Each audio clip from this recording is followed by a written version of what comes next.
আজ বৃহস্পতিবার 21শে ফাল্গুন 2025 সালের 6ই মার্চ কন্যা রাশি, কন্যা লগ্ন, ভার্গ সাইনের জাতক জাতিকাদের দিনটি কিন্তু অভূতপূর্ব, অতুলনীয় অতিবাহিত হতে পারে।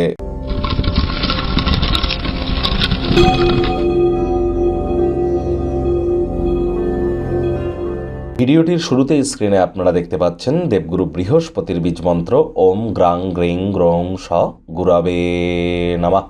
এটি আজ আপনারা অবশ্যই 108 বার করে জপ করুন। এটি আপনাদেরকে বহুলাংশ উপকৃত করবে।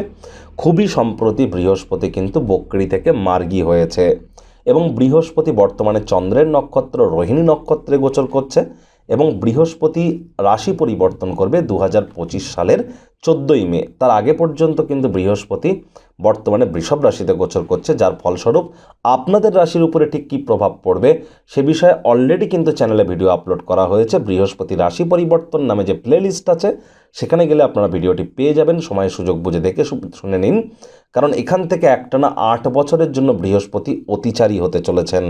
আর বৃহস্পতি যখন অতিচারী আর কয়েক বছর আগেই হয়েছিলেন 2021-22-এ, তখন আমরা করোনার কারণে কিন্তু মনুষ্য সভ্যতাকে গৃহবন্দী পর্যন্ত হতে দেখেছিলাম। যারা দীক্ষা নেননি ইমিডিয়েট দীক্ষা নিয়ে নিন, উপকৃত হবেন, প্রোটেকশানে থাকবেন। হলুদ রঙের বস্ত্র পরিধান করার চেষ্টা করুন, হলুদ রঙের জিনিস হতদরিদ্র গরিব সাধুসন্ত আউল বাউল ফকিরদের মধ্যে ডোনেট করুন। ভাগ্যমিটার আজ আপনাদের বলছে 9/10, ভাগ্য আপনাদের অনুকূলেই থাকবে। কায়িক পরিশ্রমের কারণে শরীরে ক্লান্তি আপনারা অনুভব করতেই পারেন। ওজন বুঝে ভোজন গ্রহণ করুন। রাস্তাঘাটে সাবধানে গাড়ি ঘোড়া চালান। কোনো প্রকার নেতিবাচক অনুভূতির আশ্রয় ভুলেও যেন গ্রহণ করবেন না। হতাশা কিন্তু আপনাদেরকে গ্রাস করতেই পারে। অর্থগত ব্যাপারে আয় ইনকাম বাড়বে। নতুন উদ্যোগ পরিকল্পনার পাশাপাশি নতুন নির্মাণ কার্যের শুরুয়াত আজ করা যেতেই পারে। দীর্ঘদিন ধরে যারা আর্থিক সংকটের মধ্য দিয়ে যাচ্ছিলেন, কোনো না কোনো জায়গা থেকে অর্থ উপার্জন করতে সক্ষম হবেন, যা আপনার জীবনে চলতে থাকা বিভিন্ন সমস্যার সমাধান আপনাদেরকে করে দেবে। চাকরিজীবী যারা আছেন তাদের অফিসের পরিবেশ এক প্রকার বেশ। বস কলিগদের সাথে ভাব ভালোবাসা বাড়বে। কর্মে গতি অনুভব করবেন।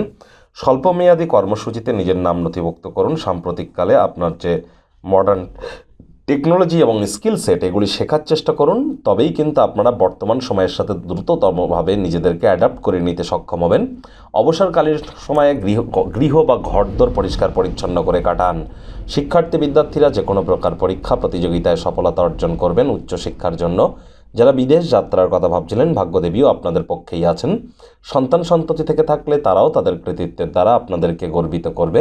হাউস ওয়াইফদের জন্য দিনটি এক প্রকার বেশ। প্রেমিক প্রেমিকা স্বামী স্ত্রী উভয়ের ক্ষেত্রেই বলবো আজ দিনটিকে যতটা সম্ভব রোম্যান্টিক করে তোলা যায় সেই প্রচেষ্টাই আপনাদের জারি রাখা উচিত। অবিবাহিতদের বিবাহের যোগ পরিলক্ষিত হচ্ছে। যারা প্রেমে পড়েননি তাদের জীবনে স্বপ্নের নারী বা পুরুষের আগমন আজ কিন্তু হতেই পারে। একটু প্রচেষ্টা আপনাদেরকেও করতে হবে। নতুন কোনো প্রকল্প বা পরিকল্পনা সম্পর্কে পিতামাতার বিশ্বাস অর্জনের জন্য দিনটি অত্যন্ত শুভ। পরিবার পরিজনদের সাথেও ভাব ভালোবাসা বাড়বে। শত্রুপক্ষ বিরোধী পক্ষ আজ কিন্তু খুব একটি শক্তিশালী থাকছে না, সুতরাং এই বিষয়ে অতিরিক্ত টেনশন যেন করতে যাবেন না।